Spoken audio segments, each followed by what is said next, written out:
અંબાલાલ પટેલે અનુમાન વ્યક્ત કર્યું છે। રાજસ્થાનના ભાગોમાં ઠંડી પડવાની શક્યતાને લઈ રાજ્યમાં પણ તેની અસર થશે।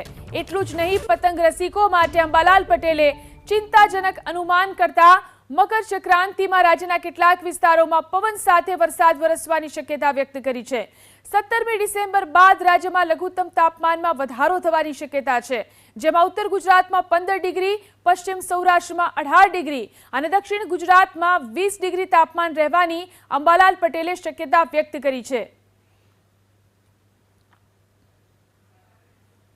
लगभग देशના ઉત્તરીય પર્વતીય પ્રદેશોમાં હિમવર્ષા સાથે જમ્મુ કાશ્મીરના સરોવર થીજી જવાની શક્યતા રહેશે।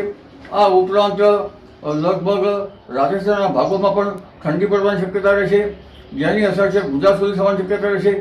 તારીખ 26ની આસપાસ બંગાળ ઉપસાગરમાં એક સિસ્ટમ બનતી જણાશે અને તારીખ 14મી ડિસેમ્બરની આસપાસ અરબી સમુદ્રમાં પણ એક લો પ્રેશર ઊભું થશે, જેનો માર્ગ સોમાલી તરફનો રહેશે।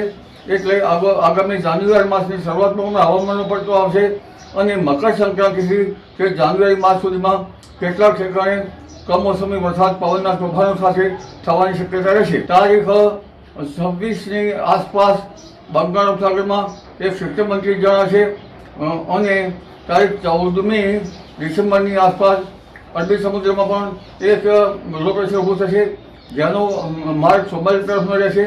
એટલે આગામી જાન્યુઆરી માસની શરૂઆતમાં હવામાનનો પડતો આવશે અને મકર સંક્રાંતિથી તે જાન્યુઆરી માસ સુધીમાં કેટલાક ઠેકાણે કમોસમી વરસાદ પવનના તોફાનો સાથે થવાની શક્યતા